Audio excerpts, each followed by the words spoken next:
Bismillahirrahmanirrahim. Assalamualaikum warahmatullahi wabarakatuh. Perkenalkan, nama Teteh, Teh Kiki. Hari ini Teteh mau ngebahas soal TO biologi untuk kelas 10 IPA. Dimulai dari nomor 1 ya.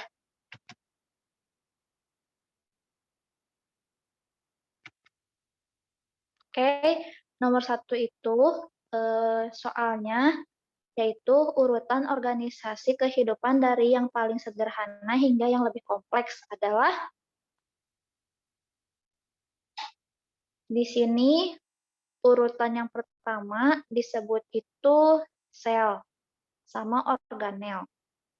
Sel itu adalah unit struktural dan fungsional terkecil makhluk hidup. Itu sel. Tapi kalau organel, bagian yang menyusun sel. Artinya kalau gitu, organel lebih kecil daripada sel. Tuh, jadi organel dulu urutannya, terus ke sel. Nah, organel itu yang menyusun sel. Sel itu adalah unit struktural dan fungsional terkecil makhluk hidup. Terus lanjut ke jaringan. Jaringan itu adalah kumpulan sel yang mempunyai struktur sama dan punya fungsi tertentu. Terus ke organ.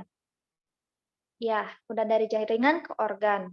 Organ itu dibentuk dari beberapa struktur yang berbeda untuk membentuk fungsi tertentu.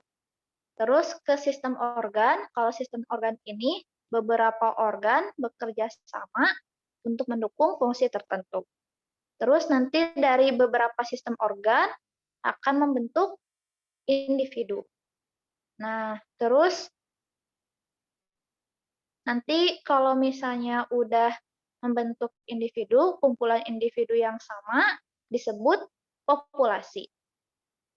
Nah, terus nanti populasi yang berbeda berkumpul dalam suatu tempat yang sama disebut komunitas, dan interaksi makhluk hidup dengan lingkungan abiotiknya membentuk suatu ekosistem. Jadi jawabannya ya E untuk nomor 1.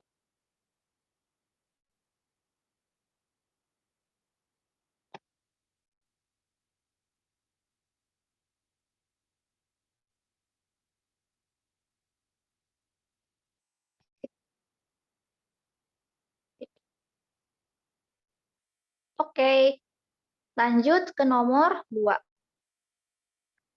Nomor 2 itu sekumpulan tanaman padi Oryza sativa dalam suatu area disebut Oryza sativa. Itu nama latinnya padi.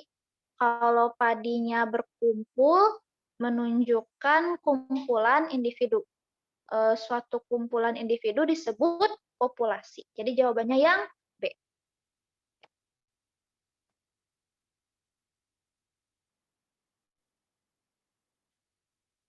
Terus nomor 3. Naufal adalah seorang peneliti yang sering melakukan riset menggunakan mikroskop untuk mengamati struktur secara detail.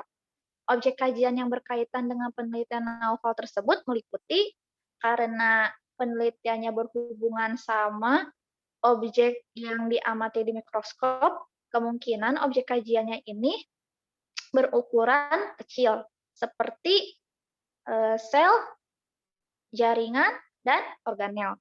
Jadi nomor 3 jawabannya yang D.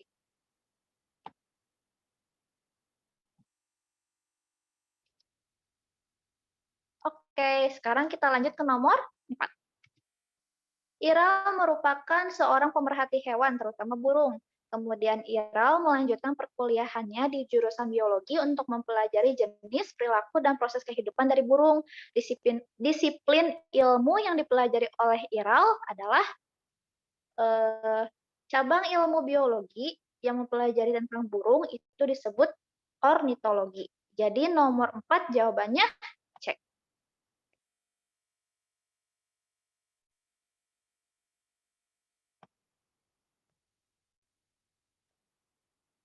Oke, kalau cabang ilmu ekologi ini mempelajari tentang lingkungan.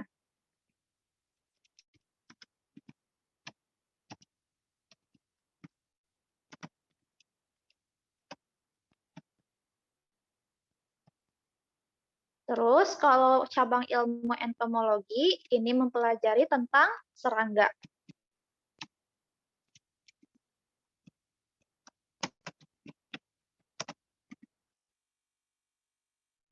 Terus kalau mikologi ini cabang ilmu biologi yang mempelajari tentang jamur.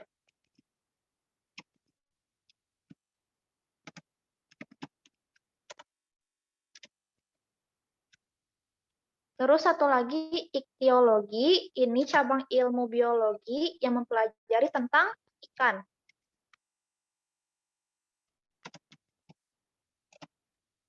Oke, sip. Sekarang lanjut ke nomor 5. WHO menyatakan TBC atau tuberkulosis merupakan penyakit berbahaya yang menyerang paru-paru dan dapat menyebabkan kematian. TBC menjadi perhatian khusus bagi setiap orang karena termasuk penyakit menular. Untuk mengetahui karakteristik agen penyebab penyakit tuberkulosis, dapat mempelajari cabang ilmu biologi yaitu, jadi tuberkulosis ini disebabkan oleh Mycobacterium tuberculosis. Nah, cabang ilmu yang mempelajari tentang bakteri disebut bakteriologi. Jadi nomor 5 jawabannya yang D. Oke. Nah, selanjutnya ada option A, B, C, dan E. Kalau virologi, ini cabang ilmu biologi yang mempelajari tentang virus.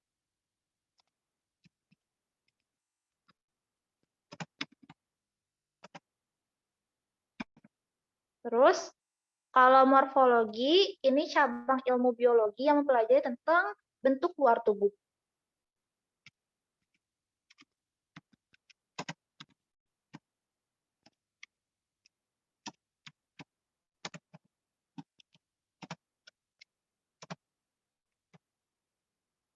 Nah, kalau tadi mikologi udah ya, cabang ilmu biologi yang mempelajari tentang jamur.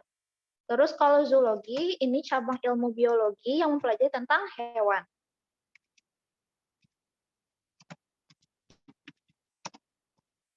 Oke, sip. Udah, kita lanjut ke nomor 6. Pada tahun 2019, dunia mengalami wabah coronavirus disease 2019, sehingga disebutnya COVID-19, yang merupakan penyakit menular yang disebabkan oleh SARS-CoV-2. Untuk mengkaji permasalahan ini, cabang ilmu biologi yang terkait adalah karena coronavirus itu penyakit yang menular, maka cabang ilmu biologi yang mempelajari tentang penyakit menular itu adalah epidemiologi. Terus coronavirus juga termasuk virus. Virus itu sebagai agen penyebab penyakit, maka cabang ilmu biologi untuk mempelajari agen penyebab penyakit itu disebut patologi. Nah, untuk mempelajari virusnya sendiri, bisa belajar di cabang ilmu biologi virologi. Jadi jawabannya yang B.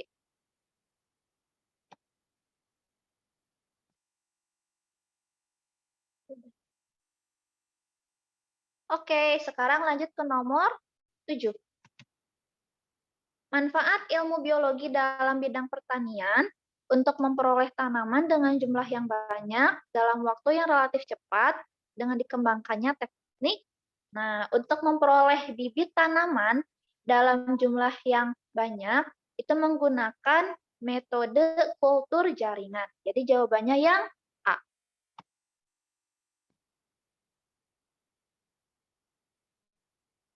Sip. Sekarang lanjut ke nomor 8. Dalam suatu penelitian, seorang siswa memberikan variasi pada suatu faktor. Faktor ini disebut karena dalam penelitian, jika kita memberikan variasi pada penelitian kita, maka variasi ini disebut variabel bebas. Variabel bebas. Kenapa? Karena variabel bebas itu merupakan perlakuan yang dibedakan. Ya.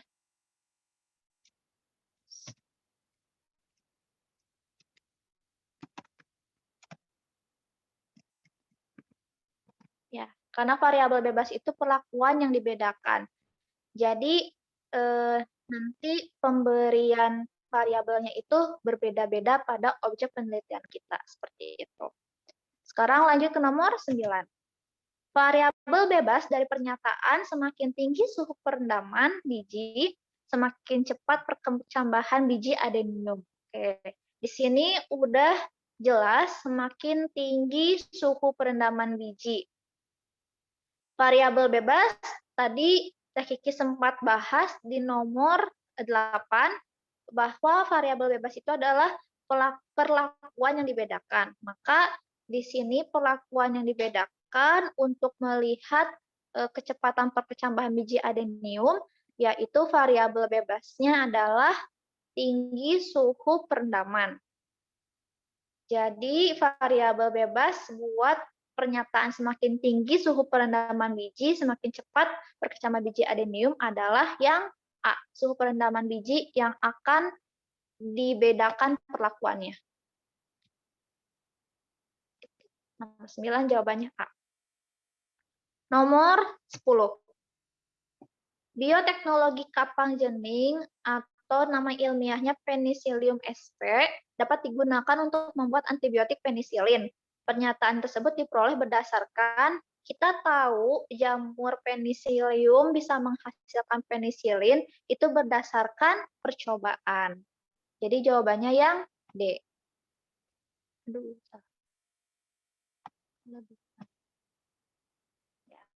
kalau tanpa percobaan, kita belum tentu tahu penicillium itu menghasilkan antibiotik penisilin. Gitu. Sekarang nomor 11.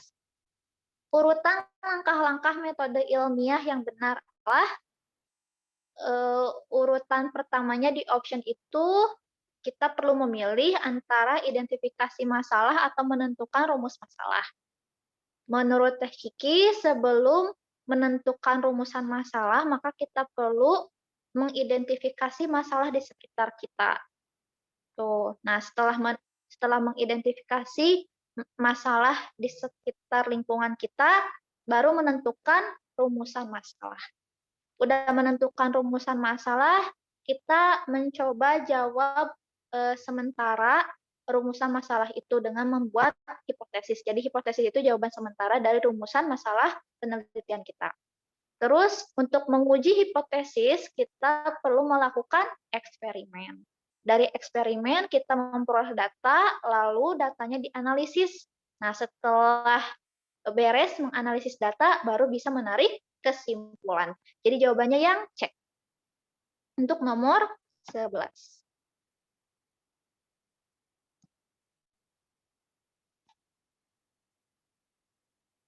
Lanjut nomor 12. Salah satu kelompok kerja ilmiah kelas 10 adalah meneliti tentang peranan pupuk terhadap pertumbuhan tanaman tomat atau nama latinnya Licor persicon esculentum. Mereka melakukan pengamatan selama 3 minggu, kemudian mengukur dan mencatat pertumbuhan tinggi tanaman tersebut. Berikut adalah tabel data hasil pengamatan. Oke, di sini ada minggu ke-1, ke-2, dan ke-3, terus tinggi tanaman tomat dalam satuan sentimeter. Terus variabel bebasnya itu untuk pot 1 diberi pupuk kandang, pot 2 diberi pupuk NPK, dan yang pot 3 tidak diberi pupuk. Terus itu dilihat dari minggu ke-1, ke-2, ke-3-nya. Kiki langsung lihat minggu ke-3-nya aja ya. Kalau untuk tanaman tomat yang diberi pupuk kandang, tingginya itu 33,5 cm. Kalau untuk tinggi tanaman tomat yang diberi pupuk NPK, 40,5 cm.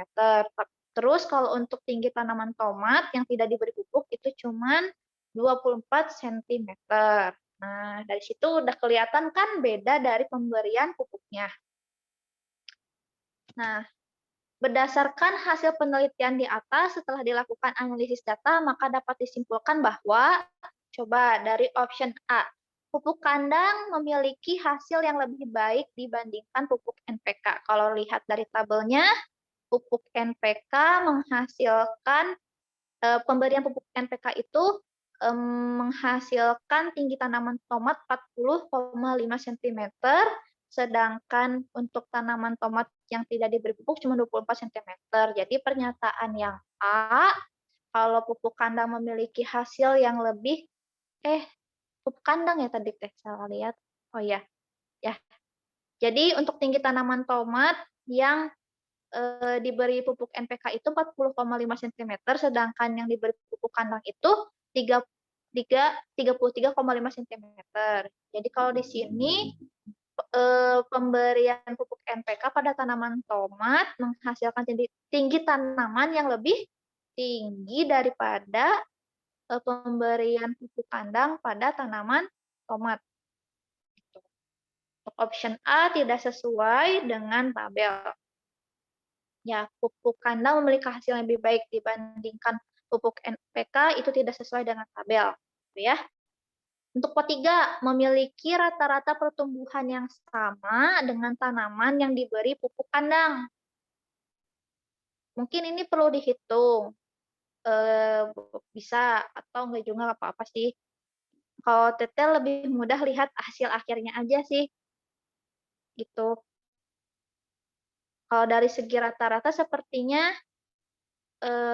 tidak sama ya, karena pupuk kandang itu kecepatan pertumbuhannya lebih tinggi ya dibandingkan tanaman tomat yang tidak diberi pupuk. Jadi untuk pernyataan B tidak sesuai dengan tabel. Option C, kecepatan pertumbuhan tomat tidak dipengaruhi oleh jenis pupuk. Menurut Teh Kiki tidak sesuai dengan tabel. Jadi option C masih salah.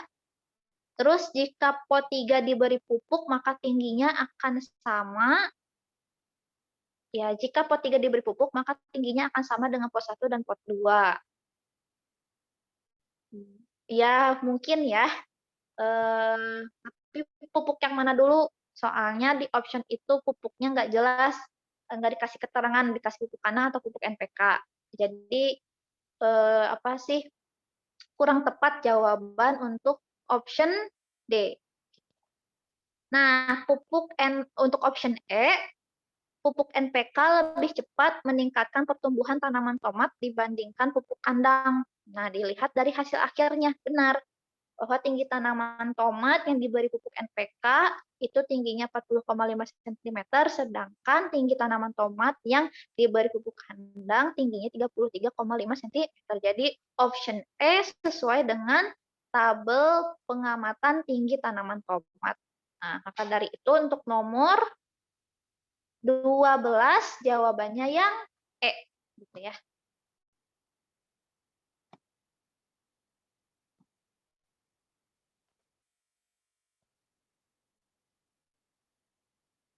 Oke, sekarang lanjut ke nomor 13. Nomor 13. Perhatikan gambar di bawah. Simbol yang menunjukkan bahwa suatu bahan kimia yang dapat menyebabkan iritasi ditunjukkan oleh nomor. Oke, dari nomor 1. Kalau nomor 1 ini menunjukkan zatnya beracun. Zat beracun.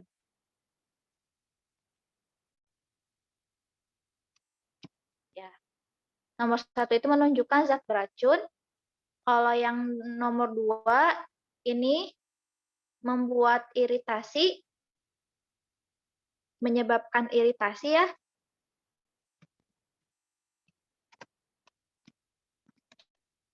Terus kalau yang nomor 3, itu zat yang menyebabkan, zatnya maksudnya mudah meledak. Ya, nomor 3 zatnya mudah meledak.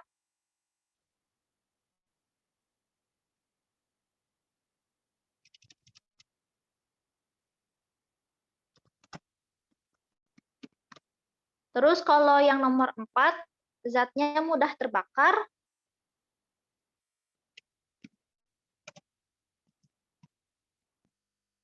Terus kalau yang nomor 5, zatnya ini punya menyebabkan korosif. Menyebabkan korosif. Apa itu korosif? Korosif itu zat yang bisa merusak jaringan makhluk hidup gitu ya. Jadi sangat berbahaya. Kalau yang nomor 6 ini zat yang mengalami oksidasi. Jadi nomor 13 jawabannya yang B.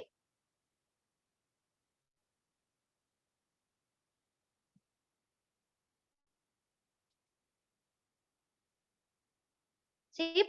Sekarang lanjut nomor 14. Perhatikan gambar lalat buah berikut. Kedua lalat buah tersebut adalah Drosophila melanogaster dengan warna mata yang berbeda. Satu bermata putih dan satu bermata merah. Keduanya tergolong keanekaragaman tingkat. Oke. Di sini gambar lalat buahnya sama-sama dari Drosophila melanogaster atau lalat buah ya. Nah, cuman beda dari warna mata. Nah, kalau misalnya terjadi variasi dalam satu spesies yang sama, artinya tingkat keanekaragaman ini menunjukkan tingkat keanekaragaman gen. Jadi jawabannya yang C. Variasi dalam satu spesies ya, variasi dalam satu spesies. Lanjut nomor 15. Tanaman kelapa, tanaman aren, dan tanaman pinang merupakan contoh keanekaragaman tingkat. Jadi tanaman kelapa itu bentuknya mirip tanaman aren dan juga mirip tanaman pinang. Nah, ini variasi dalam jenis ya, variasi dalam jenis. Maka tanaman kelapa, tanaman aren, dan tanaman pinang ini termasuk tingkat keanekaragaman jenis. Jadi 15 jawabannya yang B.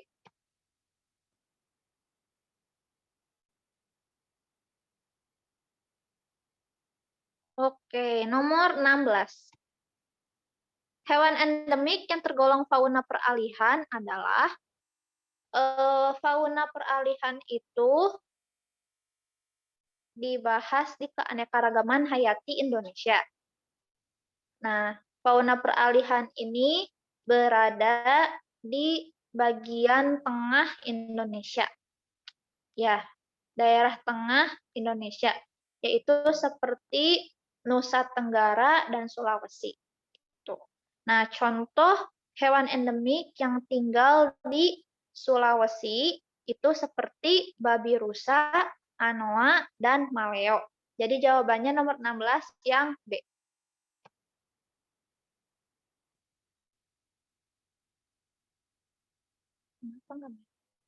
Oke, sip. Tuh. Nomor 17. Oke. Perhatikan peta Indonesia. Pernyataan berikut ini yang tepat berikatan. Pernyataan berikut ini yang tepat berkaitan dengan peta di atas yang diberi tanda huruf Q adalah Q menunjukkan Pulau Sumatera. Nah, ini Pulau Sumatera itu ada di daerah barat yang dibatasi sama garis Weles. Kalau yang tadi fauna peralihan ada di daerah ini, Sulawesi dan Nusa Tenggara, berada di antara garis Weles dan garis Weber. Gitu. Yang ini namanya daerah peralihan. Kalau yang daerah barat ini disebut daerah oriental. Terus kalau yang daerah timur Indonesia ini disebut daerah Australis. Nah, untuk daerah oriental ini salah satu cirinya memiliki mamalia berukuran besar seperti gajah, badak, ya, dan harimau ada di daerah oriental gitu. Jadi pernyataan berikut ini yang tepat berkaitan dengan peta di atas yang diberi tanda huruf Q adalah yang berada di Pulau Sumatera. Cirinya tadi punya mamalia berukuran besar seperti gajah, harimau, sama badak. Maka nomor 17 jawabannya yang E. Mamalia besar seperti gajah merupakan fauna yang ditemukan di pulau tersebut. Salah satu contohnya adalah gajah Sumatera ya, yang ada di Taman Nasional Waikambas. Oke. Terus nomor 18.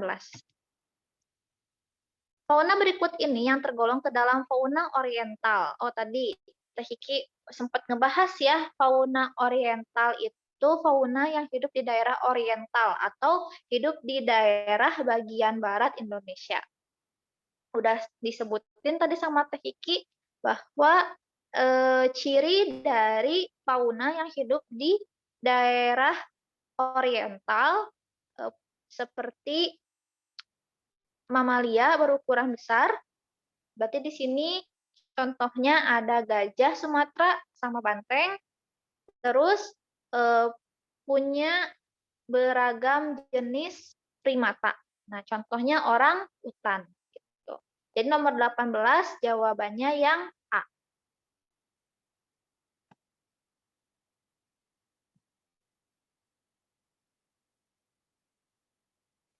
Oke, sekarang lanjut ke nomor 18. 18, perhatikan gambar bioma berikut. Nah, bioma ini kalau di film dokumenter ya tentang lingkungan, ini film dokumenter yang Teteh sering lihat ya di seperti di National Geographic atau di BBC ya. Nah, ini ekosistem yang bukan sering sih, ekosistem yang terlihat di benua Eropa ya. Ada zebra, ada gajah, terus ini ada rumput dan pohon yang tumbuh terpencar. Nama bioma ini adalah bioma savana ya, savana. Untuk kelembaban di sini sebenarnya kurang ya, kelembaban airnya kurang. Terus curah hujannya juga relatif sedikit. Jadi daerah ini cenderung kering gitu. Tapi nggak kering banget seperti gurun gitu. Cuman relatif kering gitu ya. Nah, pernyataan yang benar tentang bioma pada gambar tersebut adalah curah hujan bioma tersebut tinggi. Nah, kalau curah hujan bioma di savana itu cenderung rendah, nggak tinggi. Bioma tersebut dapat ditemukan di Afrika Timur. Nah, kemungkinan jawaban yang benar adalah yang B. Terus untuk option C, pada bioma tersebut ditemukan banyak tumbuhan epifit atau paku-pakuan. Jadi untuk tumbuhan paku-pakuan, sebagian besar banyak hidup di tempat yang lembab, seperti di bioma hutan hujan tropis. Jadi option C kurang tepat. Untuk option D, bioma tersebut memiliki 4 musim. Enggak sih, bukan. Bioma yang punya 4 musim itu salah satunya bioma hutan gugur ya, hutan gugur. Hutan gugur. Jadi kalau di bioma hutan gugur itu kalau lagi musim salju, hutannya tidak ada daunnya. Terus kalau misalnya udah musim semi, pohonnya hijau lagi daunnya, ya. Terus udah musim gugur, nanti warna hijau daunnya berubah jadi warna kecoklatan apa kuning? Oh, kuning dulu. Jadi warna kuning dulu. Terus nanti pas udah musim panas, salah, udah semi itu musim panas. Ya, jadi waktu pas musim semi, daun di pohonnya masih berwarna hijau. Waktu pas musim panas, daun di pohonnya di bioma hutan gugur itu udah berwarna kuning. Nah, waktu pas udah musim gugur, daun di pohonnya itu udah berwarna kecoklatan dan berguguran. Gitu. Itu di hutan gugur. Terus pada bioma tersebut dapat ditemukan beruang kutub. Udah jelas ya, beruang kutub mah ada di kutub, dan kutub itu termasuk bioma tundra. Jadi jawaban yang tepat untuk nomor 19 adalah yang B.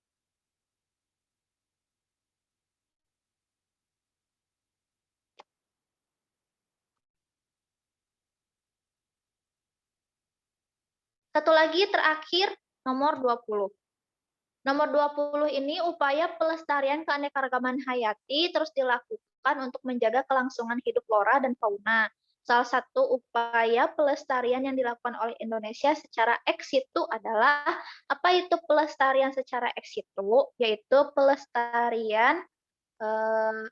pelestarian di luar habitat aslinya. Nah, itu pelestarian ex situ, ya. pelestarian ex situ pelestarian ex situ itu pelestarian di luar habitat aslinya. Contohnya kebun raya, kebun binatang, iya ya. Salah satunya kebun raya sih ya. Jadi untuk nomor 20 jawabannya yang D.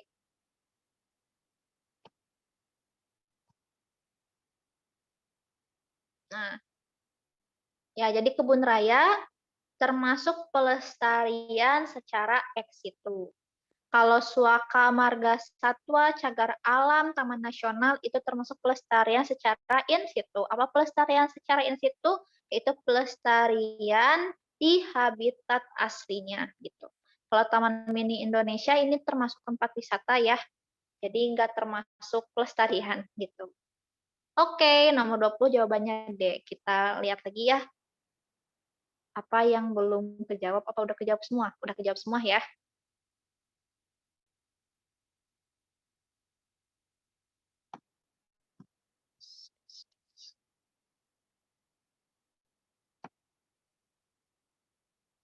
Oke, udah.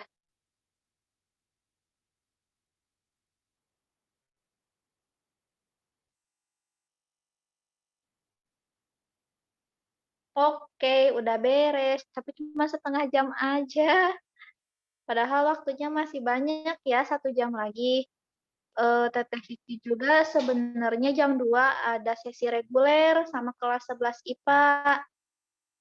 Jadi mungkin dicukupkan sekian dulu untuk pembahasan TO biologi kelas 10 ini. Kalau misalnya adik-adik sempat screenshot, apa sih namanya teh, PPT-nya ini, boleh mangga. Mungkin untuk koreksi hasil dari jawab soal TO biologinya gitu.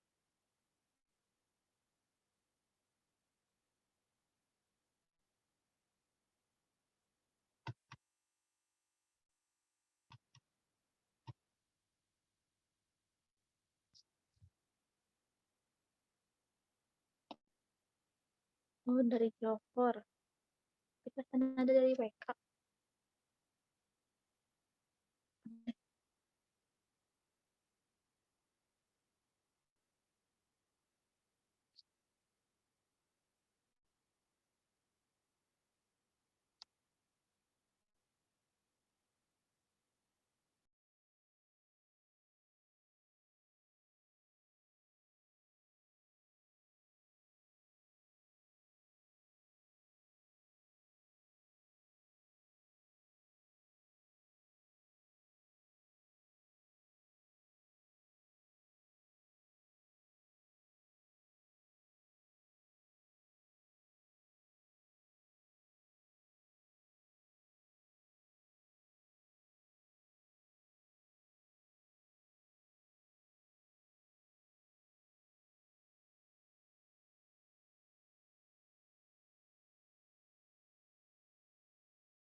Oke, sepertinya untuk pembahasan soal TO biologi kelas 10 udah selesai.